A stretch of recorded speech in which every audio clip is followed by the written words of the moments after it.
امام ذہبی رحمہ اللہ جناب سعید بن مسیب کا ایک واقعہ ذکر کرتے ہیں، وہ قابل غور ہے ان لوگوں کے لیے جن کی بچیاں بڑی ذہین ہیں، جنہیں اپنی بچیوں پہ بڑا فخر ہے، جن کی بچیاں بڑی تعلیم یافتہ ہیں، اور ان کے لیے وہ لمبے چوڑے خواب دیکھ رہے ہیں کہ ہمیں کوئی کوٹھی والا ڈاکٹر ملے چاہے بے نماز ہو، ہمیں کوئی کوٹھی والا انجینئر مل جائے چاہے اس کا عقیدہ شرک پہ مبنی ہو۔ میرے بھائیوں دھیان سے سنیے گا، سعید بن مسیب ان کی بیٹی بڑی عالمہ، بڑی فاضلہ، محدثہ، مفسرہ، وقت کے بادشاہ نے اپنے بیٹے کے لیے نکاح کا پیغام بھیجا۔ سعید بن مسیب نے وقت کے بادشاہ کو انکار کر دیا۔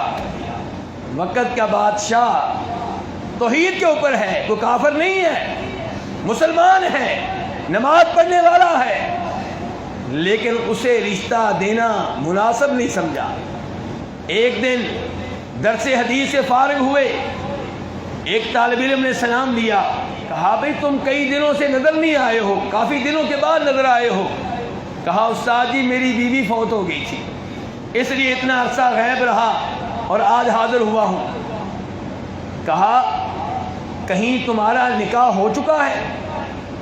کہا استاد جی مجھے نکاح کون دے گا، فقیر آدمی ہوں، میرے پاس ٹوٹل مال 2 درہم ہوں گے یا 3 درہم ہوں گے، مجھے کون رشتہ دے گا؟ کہا تجھے سعید بن مسیب رشتہ دے گا۔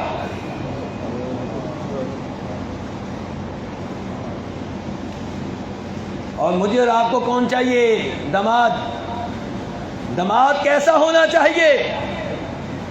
جس بیٹی کے لیے وقت کے بادشاہ کے اس بیٹے کا رشتہ ریجیکٹ کیا تھا جس نے بعد میں بادشاہ بننا تھا، اس بیٹی کا نکاح کس کو دینا چاہ رہے ہیں؟ اس طالب علم کو جو کہہ رہا ہے کہ میرے پاس ٹوٹل مال 2 یا 3 درہم ہے، مجھے کون رشتہ دے گا؟ کہتے ہیں میں نے کہا استاد جی واقعی آپ مجھے دیں گے؟ کہا بالکل دوں گا۔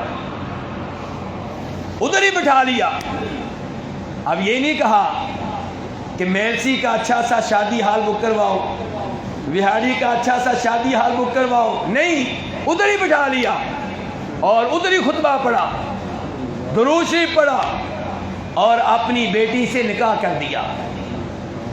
کہتے ہیں میں اب مسجد سے باہر نکلا، گھر جا رہا ہوں، پریشان ہوں، سوچ رہا ہوں اب کس سے قرضہ لوں، کس سے مال لوں، گھر کو تیار کروں، روزہ رکھا ہوا ہے۔ کہتے ہیں مغرب کی نماز مسجد میں ادا کی، پھر گھر میں آ گیا کیونکہ روزہ رکھا ہوا تھا، میرے پاس تھوڑی سی روٹی پڑی تھی اور کچھ تیل پڑا ہوا تھا، سالن موجود، اس تیل کے ساتھ میں کھانا کھا رہا تھا۔ دروازہ کھڑکا، میں نے پوچھا کون؟ جواب آیا سعید۔ میرے ذہن میں مدینہ کا ہر سعید آیا، اگر نہیں آیا تو سعید بن مسیب نہیں آیا۔ کیوں؟ کیونکہ پورے مدینہ کو معلوم ہے سعید بن مسیب یا آپ کو مسجد نبوی میں ملیں گے یا اپنے گھر میں ملیں گے، تیسری جگہ آپ کو نہیں ملیں گے۔ یہ 40 سال سے ان کا معمول ہے۔ کتنے سالوں سے؟ 40 سالوں سے۔ اس لیے میرے ذہن میں سعید بن مسیب نہیں آئے، لیکن دروازہ کھولا تو میں حیران رہ گیا، سامنے استاد جی کھڑے۔ میرے ذہن میں فوری طور پہ یہ بات آئی کہ لگتا ہے کہ کام نہیں بنا، استاد جی گھر گئے ہیں، اتفاق نہیں ہوا، جواب دینے کے لیے آ گئے ہیں۔ میں نے کہا استاد جی آپ کہاں؟ مجھے بتاتے میں حاضر ہو جاتا۔ کہا تمہارا نکاح ہو چکا اور تمہارے لیے مناسب نہیں ہے کہ ایک رات بھی بیوی کے بغیر گزارو۔ یہ بات کی، پیچھے ہٹے، بیٹی کو آگے کیا، دروازہ بند کیا اور استاد جی چلے گئے۔ لڑکی شرم و حیا کی وجہ سے زمین پہ گر گئی۔ میں باغ کے پڑوسیوں کی طرف گیا، پڑوسیوں کی عورتیں پہنچ گئیں، میری والدہ تک خبر پہنچی، وہ بھی آ گئیں۔ کہا بیٹا 3 دن تک تمہیں اس لڑکی کے قریب جانے کی اجازت نہیں، لڑکی کو میرے حوالے کرو۔ وہ لڑکی کو لے گئیں، 3 دن تک اسے تیار کرتی رہی، 3 دنوں کے بعد میرے حوالے کیا۔ جب میں نے لڑکی کو دیکھا تو میرا یہ موقف تھا کہ مدینہ میں اس سے زیادہ خوبصورت لڑکی کوئی نہیں ہوگی، اس سے بڑھ کر مدینہ میں قرآن کا حافظ، قرآن کی حافظہ کوئی لڑکی نہیں ہوگی، اور اس سے زیادہ نبی علیہ الصلوۃ والسلام کی احادیث کو یاد کرنے والی کوئی لڑکی نہیں ہوگی۔ لیکن سعید بن مسیب نے بادشاہ کے بیٹے کو نہیں دی ہے تو دین کے طالب علم کو دی ہے۔ میرے بھائیوں، ایسی بیٹیاں تیار کریں اور ان بچوں کے حوالے کریں جو آپ کی بچی کو جنت میں لے جانے کا سبب اور ذریعہ بن جائیں۔